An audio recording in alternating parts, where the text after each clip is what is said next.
Anunnakis, la 13ª tablilla parte un cuarto. Gilgamesh y Enkidu. En la tercera región, la humanidad civilizada no floreció del todo. Inanna desatendió lo que se le había confiado. En su corazón, codiciaba otros dominios, no los que se le habían concedido.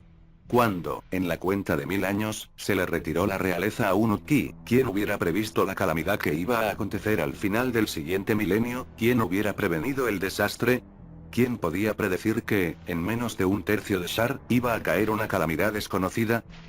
Inanna daría inicio al amargo fin. Marduk, como Ra, se enmarañaría con el destino. Ninurta y Nergal liberarían con sus propias manos el indecible final.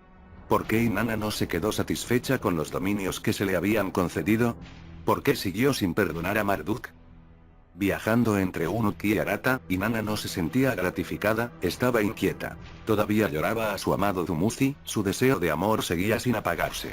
Cuando volaba, veía la imagen trémula de Dumuzi llamándola en los rayos del sol. Por la noche, se le aparecía en visiones sueños. Volveré, le decía.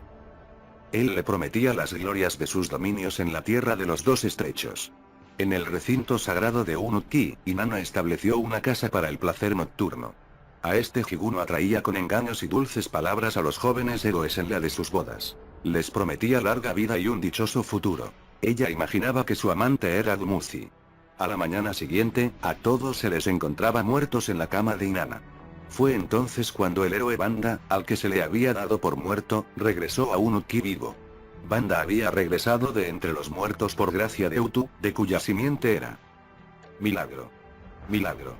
Gritó Inanna excitada. Mi amado Dumuzi vuelve a mí. En la morada de Inanna se bañó a Banda, con una faja se le sujetó un manto con flecos. Dumuzi, amado mío. Le llamó. Lo atrajo hasta su lecho, engalanado con flores. A la mañana siguiente, cuando vio que Banda estaba vivo, Inanna gritó alborozada. Se ha puesto en mis manos el poder de no morir, a través mío se ha concedido la inmortalidad. Después, Inanna decidió llamarse a sí misma diosa, implicaba el poder de la inmortalidad. Nannar y Ningal, los padres de Inanna, no estaban complácidos con su proclamación.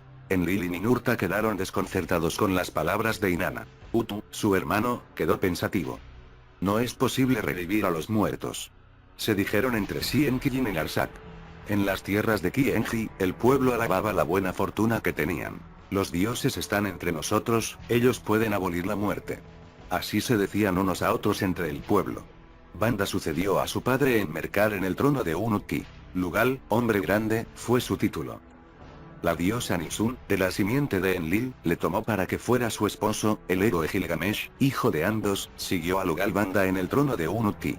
A medida que pasaban los años y Gilgamesh se hacía mayor, él le hablaba a su madre Ninsun de la vida y la muerte, se preguntaba sobre la muerte de sus antepasados, a pesar de ser descendientes de los Anunnaki. ¿Los dioses mueren?, le preguntó a su madre. ¿También yo, aún siendo en 2/3 partes divino, treparé el muro como un mortal?, le preguntaba a ella. Mientras vivas en la tierra, la muerte de un terrestre te arrollará, le decía Ninsun a su hijo. Pero si se te lleva a Nibiru, lograrás allí una larga vida. Ninsun le pidió a Utu, el comandante, que se llevara a Gilgamesh a Nibiru. Incesantemente se lo pidió Ninsun a Utu, un día tras otro se lo rogó. Que vaya Gilgamesh al lugar de aterrizaje. Accedió al fin Utu.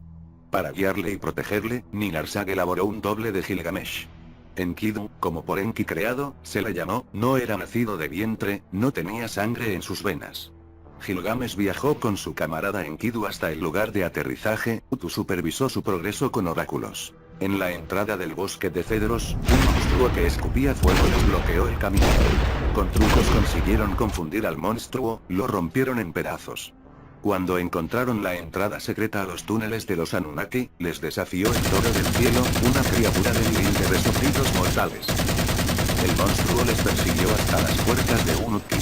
Enkidu lo derrotó ante las murallas de la ciudad. Cuando Enlil oyó esto, lloró en su angustia. Sus lamentos se escucharon en los cielos de Anu. Pues en su corazón sabía Enlil. Realmente malo era el augurio. Enkidu fue castigado a perecer en las aguas por haber dado muerte al toro del cielo. Gilgamesh, por haber sido instruido por Ninsun y Utu, fue absuelto del crimen. Buscando todavía la larga vida de Nibiru, Utu le permitió a Gilgamesh que entrara en el lugar de los carros. Después de muchas aventuras alcanzó la tierra de Tildum, la cuarta región. Entró en sus túneles subterráneos, en un jardín de piedras preciosas se encontró con Ziusudra. Ziusudra le relató a Gilgamesh los acontecimientos del diluvio, le reveló el secreto de la larga vida. En el manantial del jardín crecía una planta que impedía que envejecieran Ziusudra y su esposa. Era única entre todas las plantas de la tierra. Un hombre en su pleno vigor la puede recoger, el hombre en su ancianidad es joven de nuevo. Ese es el nombre de la planta, le dijo Ziusudra a Gilgamesh. Un regalo de Enki, con la bendición de Enlil, se nos concedió en el monte de la salvación. Cuando Ziusudra y su esposa estaban durmiendo, Gilgamesh se ató piedras a los pies. Se sumergió en el manantial, tomó y arrancó la planta de ser joven de nuevo. Con la planta en su bolsa, atravesó precipitadamente los túneles, se encaminó hacia Uruk-ki. Cuando estuvo cansado, se durmió. Y una serpiente se vio atraída por la fragancia de la planta. La planta hizo que la serpiente se aprovechara de que Gilgamesh estaba dormido. Con la planta se desvaneció. A la mañana siguiente, al descubrir su pérdida, Gilgamesh se sentó y se echó a llorar. Volvió a Uruk-ki con las manos vacías, allí murió como un mortal. Después de Gilgamesh reinaron 7 reyes más en Uruk-ki. Luego, su realeza tocó a su fin. Fue exactamente cuando se completó la cuenta de 1000 años de la Tierra. La realeza de la primera región se transfirió a Urim, la ciudad de Nannar-Ningal. Marduk tenía muy en cuenta todos los asuntos de lo que acontecía en las otras regiones. Ra estaba inquieto con los sueños y las visiones de Inanna que aludían a los dominios de Dumuzi. Estaba decidido a contrarrestar los planes de expansión de Inanna. Encontró mucho que ponderar en cuestiones de resurrección e inmortalidad. Le resultaba enormemente atractivo el pensamiento de la divinidad, de modo que se anunció a sí mismo como un gran dios.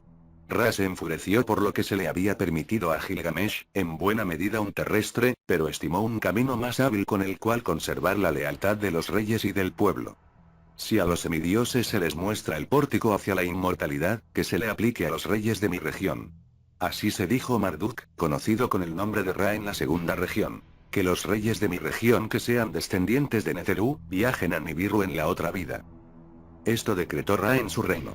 Les enseñó a los reyes a construir tumbas orientadas al este, les dictó un largo libro a los escribas sacerdotes, en él se describía con detalle el viaje a la otra vida.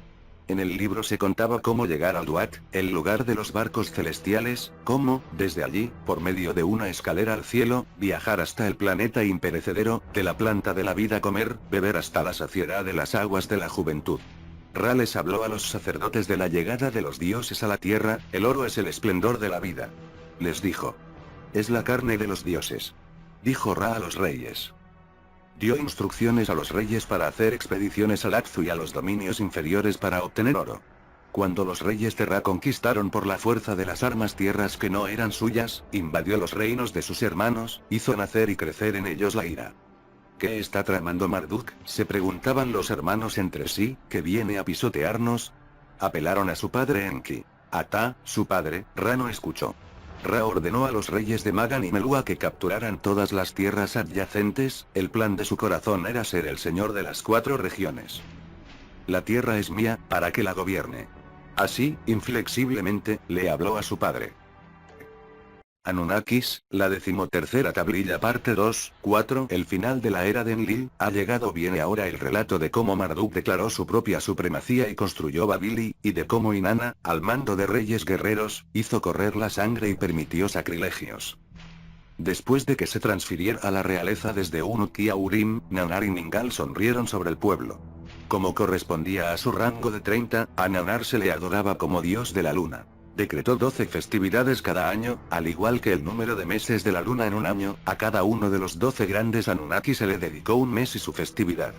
Por toda la primera región, a los dioses Anunnaki, mayores y menores, se les construyeron santuarios y lugares de culto, el pueblo podía orar directamente a sus dioses.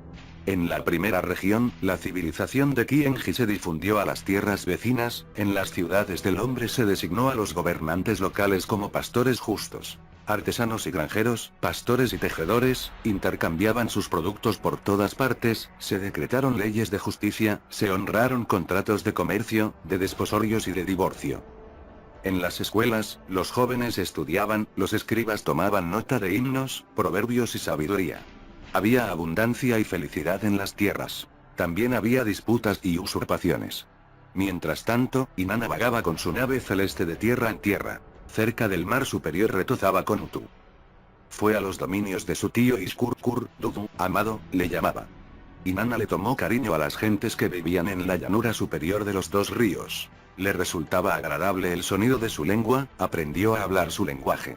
Ellos la llamaban por el nombre del planeta Laanwu en su lengua, Ishtar, a su ciudad, Unuti, le llamaron Uruk. Dudu, como Adad, pronunciaban en su lenguaje. Sin, señor de los oráculos, llamaron a su padre, Nanar. A la ciudad Urim la llamaron Ur. Shamash, sol brillante, llamaron a Utu en su lengua, a él también le adoraban. A Enlil, le llamaban padre Elil, Nibruki era para ellos Nippur. Ki-Enji, tierra de los vigilantes nobles, fue llamada en su lenguaje Sumer. En Sumer, la primera región, la realeza rotaba entre las ciudades. En la segunda región, Ra no permitía la diversidad, él deseaba reinar solo. El mayor del cielo, primogénito que está en la tierra. Así quería que se le conociera entre los sacerdotes. El principal desde los primeros tiempos. Así decretó que se le llamara en los himnos. Señor de la eternidad, el que ha hecho la eternidad, que preside sobre todos los dioses, aquel que no tiene igual, el gran solitario y único.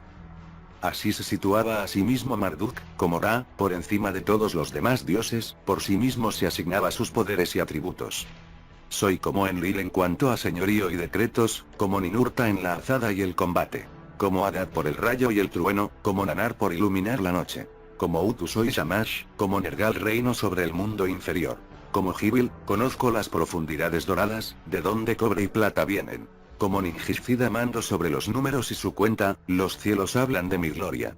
Los líderes Anunnaki se alarmaron enormemente con estas proclamas, los hermanos de Marduk hablaron con su padre Enki, Nergal le transmitió a Ninurta sus preocupaciones. ¿Qué es lo que te pasa?, dijo Enki a su hijo Marduk. Inauditas son tus pretensiones.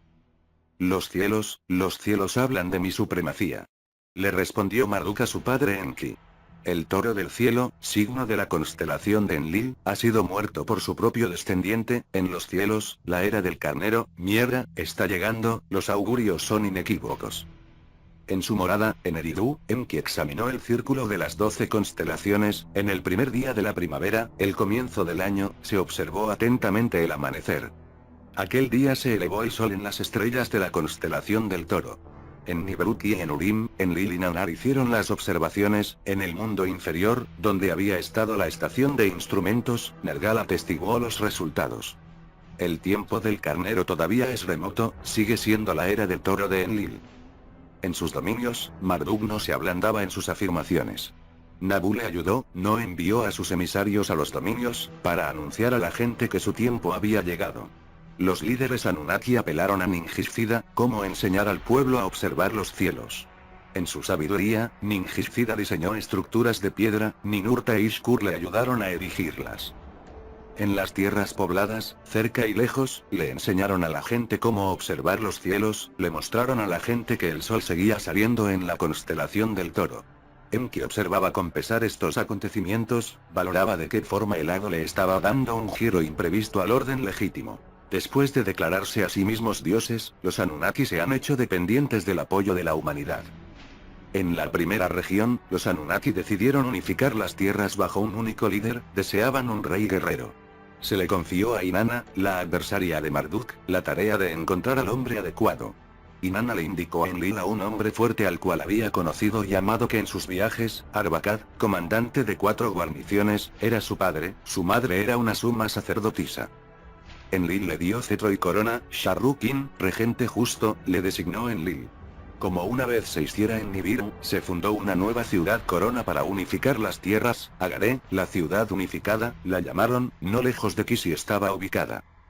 Enlil le dio poderes a Sharrukin. Inanna acompañaba a sus guerreros con armas de brillantez. Todas las tierras, desde el mar inferior hasta el mar superior, rindieron obediencia a su trono, sus tropas se estacionaron en los límites de la 4ª región, para protegerla. Con ojo cauto observaba Ra, sin pestañear, a Inanna y a Sharrukin. Después, como un halcón, se abalanzó sobre su presa. Desde el lugar donde Marduk había pretendido construir la torre que alcanzara el cielo, Sharrukin se llevó suelo sagrado de allí a Agaré, para implantar en él el objeto brillante celestial. Enfurecido, Marduk se abalanzó sobre la primera región, con Nabu y sus seguidores llegaron al lugar de la torre. Del suelo sagrado soy el único poseedor, por mí se establecerá un pórtico de los dioses. Así, vehementemente, anunció Marduk, dio instrucciones a sus seguidores para que desviaran el río. Levantaron diques y murallas en el lugar de la torre, construyeron el Esagil, casa para el dios supremo. Babili, el pórtico de los dioses, la llamó Nabu en honor a su padre. Marduk se había establecido en el corazón de Erin, en medio de la primera región. La furia de Inanna no tuvo límites. Con sus armas infligió la muerte a los seguidores de Marduk. La sangre del pueblo, como nunca antes en la tierra, corría como ríos. Hasta su hermano Marduk, llegó Nergal a Babili, para persuadirle de que abandonara Babili por el bien del pueblo. Esperemos pacíficamente las verdaderas señales del cielo. Le dijo Nergal a su hermano. Marduk aceptó partir, viajó de tierra en tierra para observar los cielos. Anum, el invisible, se le llamó a Ra a partir de entonces en la segunda región. Durante un tiempo se aplacó Inanna, 2 hijos de Sharrukin fueron sus pacíficos sucesores. Después, ascendió al trono de Agade el nieto de Sharrukin. Naran-Sin, amado por Sin, se le llamó. En la primera región, Enlil y Ninurta estaban ausentes, habían ido a las tierras de más allá de los océanos. En la segunda región, Ra no estaba, viajaba como Marduk por otras tierras. Inanna vio la oportunidad en sus manos para hacerse con todos los poderes, le ordenó a Naran-Sin que se apoderara de todas las tierras. Dio instrucciones a Naran-Sin para que marchara contra Magan y Melua, dominios de Marduk.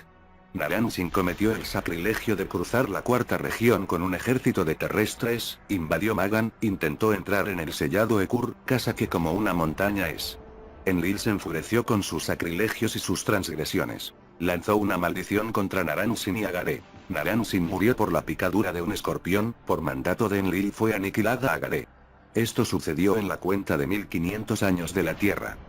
La 13ª tablilla parte 3/4 Galzu se manifiesta a Enlil. Viene ahora el relato de la profecía de Galzu a Enlil, dada en una visión. Trataba de la supremacía de Marduk, de cómo elegir a un hombre para sobrevivir a una calamidad.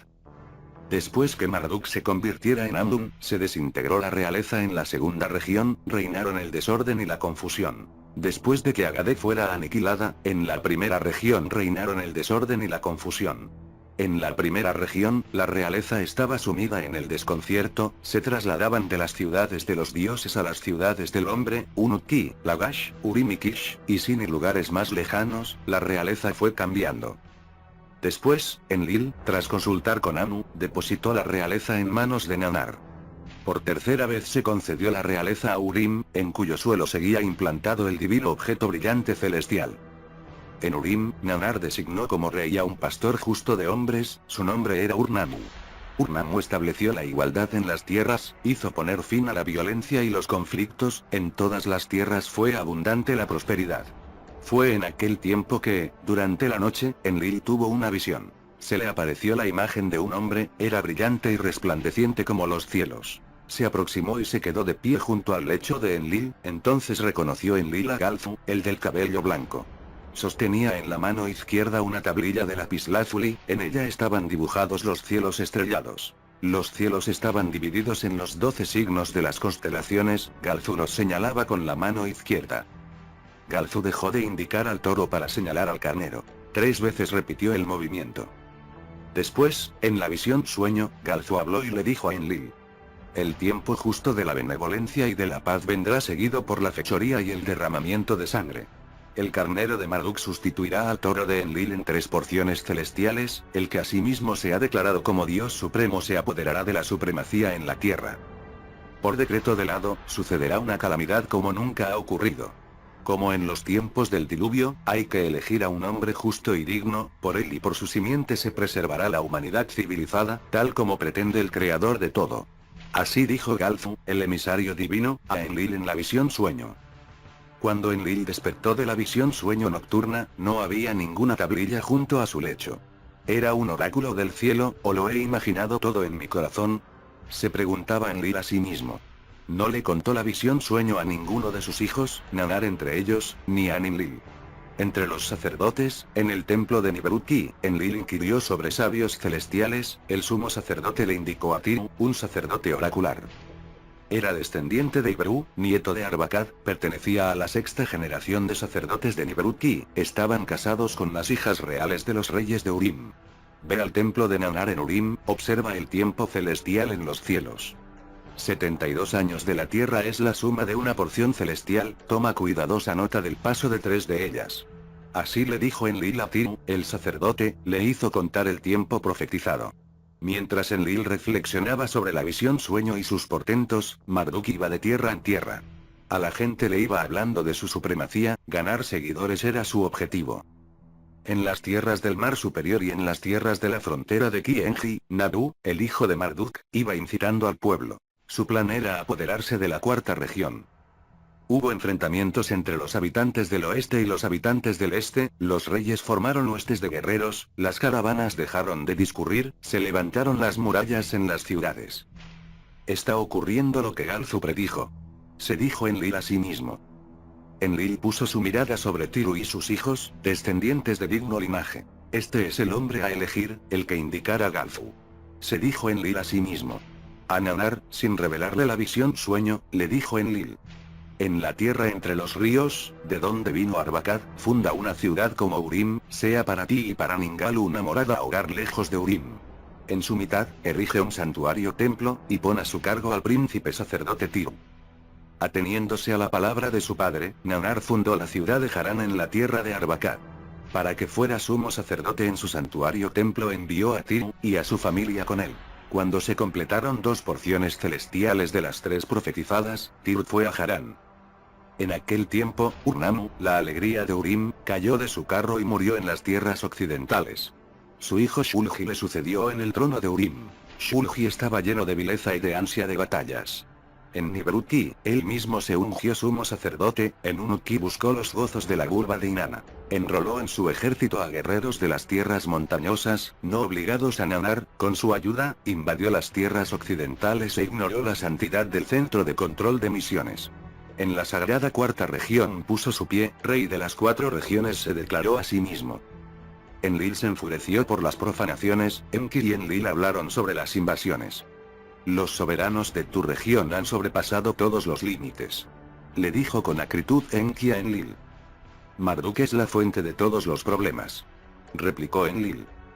Guardando para sí todavía la visión sueño, Enlil volvió su atención sobre Tiru. Enlil había puesto la mirada sobre Iberuum, el hijo mayor de Tiru. Iberuum era de ascendencia principesca y valiente, y estaba familiarizado con los secretos sacerdotales. Enlil mandó a Iberuum a proteger los lugares sagrados y permitir los ascensos y descensos de los carros. Tan pronto como Iberuum partió de Harán llegó Marduk a esa ciudad. Él también había observado las profanaciones, las consideraba como los dolores de parto de un nuevo orden. Desde Harán, en los umbrales de Sumer, planeó su golpe final, desde Harán, situada al filo de los dominios de Iskur, dirigió el levantamiento de los ejércitos. Después de pasar 24 años terrestres de estancia en Harán, Marduk, con lágrimas en los ojos, hizo un llamamiento al resto de los dioses, fueran cuales fueran sus ascendientes. Confesando sus transgresiones, pero insistiendo en su señorío, a ellos les dijo así. Oh dioses de Harán, oh grandes dioses que juzgan, conoced mis secretos. Mientras me ciñó la faja, recuerdo mis memorias. Yo soy el divino Marduk, un gran dios, en mis dominios soy conocido como Ra. Por mis pecados fui al exilio, a las montañas he ido, por muchas tierras he deambulado, desde donde el sol se eleva hasta donde el sol se pone he ido, hasta la tierra de Iskur llegué. En medio de Harán he anidado durante 24 años, en su templo he buscado un augurio. ¿Hasta cuándo? Pedí un augurio en el templo acerca de mi señorío. Tus días de exilio han terminado. Me dijo el oráculo en el templo. Oh grandes dioses que determináis los hados, dejad que me encamine a mi ciudad, que establezca en mi templo es ágil una morada imperecedera, que instale un rey en Babili. Que se reúnan en mi casa templo todos los dioses Anunnaki, aceptad mi alianza. Así anunció Marduk su llegada a los otros dioses, confesando y apelando. Los dioses Anunnaki se inquietaron y se alarmaron ante la llamada a la sumisión hecha por Marduk. Enlil convocó a todos a una gran asamblea para tomar consejo. Todos los líderes Anunnaki se reunieron en Nibiru-Ki. También fueron Enki y los hermanos de Marduk. Todos estaban inquietos por los acontecimientos, todos se oponían a Marduk y a Nabu. En el Consejo de los Grandes Dioses, las acusaciones se desenfrenaron, las recriminaciones llenaban la cámara. Nadie puede impedir lo que se aproxima. Aceptemos la supremacía de Marduk. Únicamente Enki aconsejó. Si se aproxima el tiempo del carnero, privemos a Marduk del enlace cielo-tierra. Propuso Enlil iracundo. Todos, salvo Enki, acordaron arrasar el lugar de los carros celestiales. Nergal sugirió para ello utilizar las armas de terror. Solo Enki se opuso. De la decisión, la tierra pronunció las palabras a Anu. Anu repitió las palabras a la tierra. Lo que estaba destinado a ser, fracasará por vuestra decisión de deshacer. Así habló Enki mientras partía. Para llevar a cabo la maldad se seleccionó a Ninurta y a Nergal.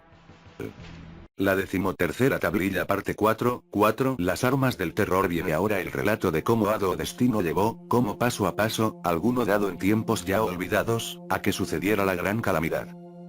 Quede ahora registrado y recordado para siempre. Cuando se tomó la decisión de usar las armas de terror, Enlil guardaba dos secretos para sí. A nadie, antes de que se tomara la terrible decisión, le reveló Enlil el secreto de la visión sueño de Galzu. A nadie, hasta que se tomó la fatídica decisión, le había revelado Enlil su conocimiento del lugar donde se ocultaba el terror. Cuando, a despecho de todas las protestas, el consejo permitió el uso de las armas de terror, cuando Enki, enfadado y muy turbado, abandonó la cámara del consejo, Enki sonreía en su corazón. Solo él sabía dónde estaban ocultas las armas. Así lo creía Enki. Pues fue él, antes de que Enlil llegara a la Tierra, el que ocultó las armas, junto con Abgal, en un lugar desconocido. Enki no sabía que Abgal le había desvelado el lugar a Enlil durante su exilio. Cuando Enki se enteró de este segundo secreto, dio refugio en su corazón a un deseo. Que, después de tan larga estancia, el terror de las armas se haya evaporado. Poco esperaba Enki que tan larga estancia iba a provocar una calamidad como nunca antes se había conocido en la Tierra. Y así fue que, sin necesidad de Enki, Enlil reveló a los dos héroes el lugar de la ocultación. Las 7 armas de terror moran en una montaña. Les dijo Enlil. Moran en el interior de una cavidad de la Tierra, se requiere revestirlas con el terror. Después, Enlil les reveló el secreto de cómo despertar a las armas de su profundo sueño. Antes de que los dos hijos, uno de Enlil, uno de Enki, partieran hacia el lugar oculto, Enlil les dio palabras de advertencia. Antes de que se usen las armas, el lugar de los carros debe estar vacío de Anunnaki. Las ciudades deben ser perdonadas, la gente no debe perecer. En su nave celeste, Nergal se dirigió al lugar oculto, Ninurta se retrasó por causa de su padre. Enlil deseaba decirle una palabra a su hijo a solas, revelarle a él solo un secreto. Le habló a Ninurta de la profecía de Galzu y de la elección de Ibuam. Nergal es irreflexivo, asegúrate de que las ciudades son perdonadas, hay que advertir a Ibuam. Le dijo Enlil a Ninurta. Cuando Ninurta llegó al lugar de las armas, Nergal ya las había sacado de la cavidad, mientras despertaba sus mes del largo sueño, Nergal dio un nombre de trabajo a cada una de las 7. A la primera arma la llamó la que no tiene rival. A la segunda, la llama ardorosa. A la tercera la llamó la que desmorona con terror. Fundidora de montañas llamó a la cuarta. Viento que busca los confines del mundo llamó a la quinta. La que arriba y abajo haría perdona fue la sexta. La séptima se llenó con un monstruoso veneno, la llamó vaporizadora de lo viviente.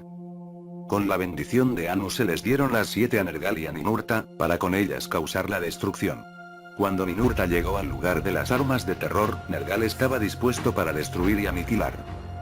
Yo mataré al hijo, yo aniquilaré al padre. Gritaba Nergal con aires de venganza. Las tierras que codician se desvanecerán, destruiré las ciudades pecadoras. Valiente Nergal, ¿destruirás al justo con el injusto? Le preguntó Ninurta a su camarada. Las instrucciones de Enlil son claras. Yo llevaré el rumbo a los objetivos seleccionados, tú me seguirás detrás. La decisión de los Anunnaki me es conocida. Dijo Nergal a Ninurta. Ambos esperaron la señal de Enlil durante 7 días y 7 noches. Tal como era su intención, cuando terminó su espera, Marduk volvió a Babili, en presencia de sus seguidores, pertrechados con armas, declaró su supremacía. La cuenta de años terrestres era entonces de 1736. En aquel día, en aquel fatídico día, Enlil le envió la señal a Ninurta. Ninurta partió hacia Monte Masu, tras él iba Nergal. El monte y la llanura, en el corazón de la cuarta región, inspeccionó Ninurta desde los cielos. Con el corazón encogido, le hizo una señal a Nergal. Quédate ahí. le señaló. Entonces, Ninurta soltó desde los cielos la primera arma de terror. Con un resplandor, la cima del monte Masu se resquebrajó, las entrañas del monte se fundieron en un instante. Sobre el lugar de los carros celestiales liberó la segunda arma, con el resplandor de 7 soles, las rocas de la llanura se convirtieron en una herida choreante, la tierra se sacudió y se desmoronó, los cielos se oscurecieron después del resplandor. La llanura de los carros se cubrió de piedras quemadas y trituradas, de todos los bosques que habían rodeado la llanura, solo 3 troncos quedaron en pie. Hecho. Exclamó Ninurta desde la nave celeste, su divino pájaro negro. El control que Marduk y Nabu tanto codiciaban se les ha privado para siempre. Entonces, Nergal deseó emular a Ninurta, su corazón le urgía a ser Erra, el aniquilador. Siguiendo la calzada del rey, voló hasta el verde valle de las 5 ciudades. Nergal planeaba aplastar el verde valle donde Nabu estaba convirtiendo a la gente, aplastarlo como un pájaro enjaulado. Sobre las 5 ciudades, una tras otra, Erra envió un arma de terror desde los cielos, destruyó por completo las 5 ciudades del valle, se convirtieron en desolación. Con fuego y azufre fueron arrasadas, todo lo que allí vivía se convirtió en vapor. Con tan terribles armas, las montañas se vinieron abajo, la barrera que contenía las aguas del mar se partió, las aguas del mar se derramaron en el valle quedó inundado por las aguas. Cuando las aguas se derramaron sobre las cenizas de las ciudades, se elevó el vapor hacia los cielos. Hecho. Gritó Erra en su nave celeste. En el corazón de Nergal ya no había venganza. Inspeccionando su maligna obra, los 2 héroes quedaron confundidos con lo que vieron. Los resplandores fueron seguidos por el oscurecimiento de los cielos, después se puso a soplar la tormenta. Arremolinándose dentro de una oscura nube, un viento maligno llevaba la penumbra desde los cielos, con el transcurso del día, el sol desapareció sobre el horizonte con la oscuridad, por la noche, un pavoroso resplandor dibujaba sus bordes, hizo desaparecer a la luna cuando salía. Cuando llegó el amanecer del día siguiente, desde el oeste, desde el mar superior, se puso a soplar un viento de tormenta, la nube marrón oscura se dirigió hacia el este, hacia las tierras habitadas se extendió la nube. Allí donde llegaba, traía sin misericordia la muerte a todo lo que vive. Desde el valle de sin compasión, engendrada por los resplandores, la muerte fue transportada hacia Sumer. Ninurta y Nergal dieron la voz de alarma a Enlil y Enki. Implacable, el viento maligno lleva la muerte a todos. Enlil y Enki transmitieron la alarma a los dioses de Sumer. Escapad. Escapad. Les gritaron a todos. Que se disperse el pueblo. Que el pueblo se oculte. Los dioses huyeron de sus ciudades, como pájaros asustados escaparon de sus nidos. Las gentes de las tierras cayeron bajo las garras del viento maligno. Inútil fue su carrera. Sigilosa era la muerte, atravesaba los muros más gruesos como las aguas de una inundación, no había puerta que pudiera dejarle fuera, ni cerrojo que pudiera impedirle el paso.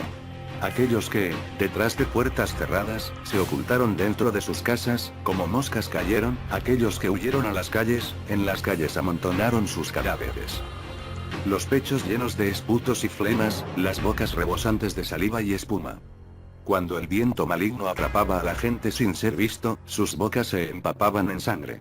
Lentamente sopló el viento maligno sobre las tierras, cruzó de oeste a este sobre llanuras y montañas. Todo lo que vivía, tras él quedaba muerto y moribundo, la gente y el ganado perecían por igual. Las aguas se emponzoñaron, en los campos se marchitó toda vegetación. Desde Eridu en el sur hasta Sipar en el norte, el viento maligno arrasó el país. Babili, donde Marduk había declarado la supremacía, se libró del viento maligno. La 14ª tablilla capítulo final. Hermanos Anunnakis Babili, donde Marduk había declarado la supremacía, se libró del viento maligno. Todas las tierras al sur de Babili fueron devoradas por el viento maligno, también alcanzó al corazón de la segunda región. Cuando con posterioridad a la gran calamidad, Enlil y Enki se encontraron para estudiar el desastre, Enki le hizo considerar a Enlil el libramiento de Babili como un augurio divino. El libramiento de Babili confirma que Marduk ha sido destinado para la supremacía. Así le dijo Enki a Enlil. Debe haber sido la voluntad del creador de todo. Dijo Enlil a Enki. Entonces, Enlil le reveló la visión sueño y la profecía de Galfu. Si eras conocedor de eso, ¿por qué no impediste el uso de las armas de terror? Le preguntó Enki. Hermano mío. Dijo Enlil a Enki con una voz apesadumbrada. Era evidente el motivo. Tras tu llegada a la Tierra, cada vez que la misión se veía obstaculizada, encontrábamos una forma de eludir el obstáculo. De ahí, la creación de los terrestres, la gran solución, fue también una fuente de miles de giros y vueltas no deseados. Cuando llegaste a comprender los ciclos celestes y asignaste constelaciones, ¿quién hubiera previsto en ellas las manos del destino? ¿Quién habría podido distinguir entre los hados que elegimos y el inquebrantable destino? ¿Quién proclamaba falsos augurios y quién podía pronunciar profecías verdaderas? De ahí que decidiera guardar para mí mismo las palabras de Galfu. ¿Era de verdad el emisario del creador de todo, o era una alucinación mía? Lo que tenga que suceder, suceda. Me dije a mí mismo. Enki escuchaba las palabras de su hermano, mientras afirmaba con la cabeza arriba y abajo.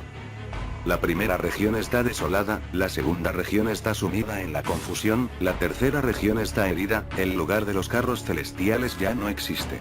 Eso es lo que ha sucedido. Dijo Enki a Enlil. Si era esa la voluntad del creador de todo, eso es lo que ha quedado de nuestra misión en la Tierra. Las semillas se sembraron con las ambiciones de Marduk, lo que salga de ello será para que lo coseche él. Marduk enloqueció por no poder ser el amor de Inanna, y en despecho asesinó a Dumuzi pues no toleraba ver a su exnovia ser feliz con otro hombre. Así le dijo Enlil a su hermano Enki, entonces aceptó el triunfo de Marduk. Que el rango de 50, que tenía pensado para Ninurta, le sea dado en su lugar a Marduk. Que Marduk declare su supremacía sobre la desolación en las regiones. En cuanto a mí y a Ninurta, no nos vamos a interponer más en su camino. Partiremos hacia las tierras de más allá de los océanos, por lo que vinimos, llevaremos a término la misión de obtener oro para Nibiru. Así le dijo Enlil a Enki. Había abatimiento en sus palabras. ¿Habrían sido diferentes las cosas si no se hubieran usado las armas de terror? Cuestionó Enki a su hermano. ¿Y si no hubiéramos escuchado las palabras de Galzu para que no volviéramos a Nibiru? Replicó Enlil. ¿Y si hubiéramos detenido la misión Tierra cuando los Anunnaki se amotinaron? Yo hice lo que hice. Tú hiciste lo que hiciste. No se puede desandar el pasado. Marduk pactó con Mususus y Ututus traicionó a la realeza. ¿Acaso no hay en eso también una lección? Preguntó Enki para ambos. ¿Acaso lo que ha ocurrido en la Tierra no es un reflejo de lo que tuvo lugar en Nibiru? ¿Acaso no está escrito en el pasado el esbozo del futuro? ¿Repetirá la humanidad, creada a nuestra imagen, nuestros logros y fracasos? Enlil guardó silencio. Cuando se puso en pie para marcharse, Enki le tendió el brazo. Estrechemos los brazos como hermanos, como camaradas que, juntos, se enfrentaron a muchos desafíos en un planeta extraño. Así le dijo Enki a su hermano. Y Enlil, asiendo el brazo de su hermano, lo abrazó también. ¿Nos volveremos a encontrar en la Tierra o en Nibiru? Preguntó Enki. ¿Estaría en lo cierto Galzu de que moriríamos si volvíamos a Nibiru? Respondió Enlil. Luego, se volvió y se fue. Enki quedó solo, acompañado tan solo por los pensamientos de su corazón. Se sentó y reflexionó sobre cómo había comenzado todo y cómo había terminado. ¿Estaba todo destinado, o fue el ardo forjado por esta o aquella decisión? Si cielo y tierra estaban regulados por ciclos dentro de ciclos, ¿volverá a ocurrir lo que ha sucedido? ¿Acaso el pasado es el futuro? ¿Imitarán los terrestres a los Anunnaki? ¿Revivirá la Tierra lo que vivió Nibiru? ¿El primero en llegar será el último en partir? Asediado por sus pensamientos, Enki tomó una decisión. De todos los acontecimientos y decisiones, comenzando desde Nibiru hasta este día en la Tierra, tomar nota, para que fuera una guía para generaciones futuras. Que la posteridad, en el tiempo que designe el destino, lea el registro, recuerde el pasado, comprenda el futuro como profecía, que el futuro sea el juez del pasado. Estas son las palabras de Enki, primogénito de Anu de Nibiru. 14ª tablilla. Las palabras del señor Enki. Escritas de boca del gran señor Enki, ninguna palabra perdida, ninguna palabra añadida, por el escriba maestro Enduxar, un hombre de Eridu, hijo de Udvar. Por el señor Enki, con larga vida he sido bendecido. Tablatura de la decisión. La señora Namulilitu desde la lejanía se manifestó, decía seriamente quién será el hombre que llevará las riendas de la humanidad. Inanna respondió, necesariamente tiene que ser un hombre o puede serlo una mujer. Namu respondió sonrientemente, alguien debe de cuidar y proteger la humanidad y enmendar el daño hecho a su mundo. Ustedes intervinieron y rompieron las reglas del océano abismal de no intervención, como bien y les recordó Galzushars atrás. No pueden irse así como así, deben de ser responsables de sus acciones. Detonaron Gandivas y corrompieron un mundo inicialmente puro y virgen, con sus egos y guerras incesantes. Inanna respondió alegremente, si alguien debe de quedarse en este mundo debe ser yo quien tome el lado. Un gran pájaro negro Agneyastra vigilará los cielos de los reinos humanos de ahora en adelante, girando la red de norte a sur cíclicamente. Marduk sobrevivió al viento maligno, sigue con la intención de crear dogmas para esclavizar a la humanidad y tenerla sumida bajo su dominio. Él no se detendrá hasta tener el dominio total de ti. Yo tengo que detenerlo, detener al hombre que en el pasado antaño me amó. Debo de quedarme con los terrestres, regresar a la tercera región. Marduk, Pachufu, Ninzargal, Gestinana y Utukus deben de ser detenidos y desterrados del mundo Lulu. En el pasado el futuro de la humanidad se encuentra oculto, en el momento y día indicado el libro verá la luz, la verdad siempre sale a la luz y siempre es y estará allí.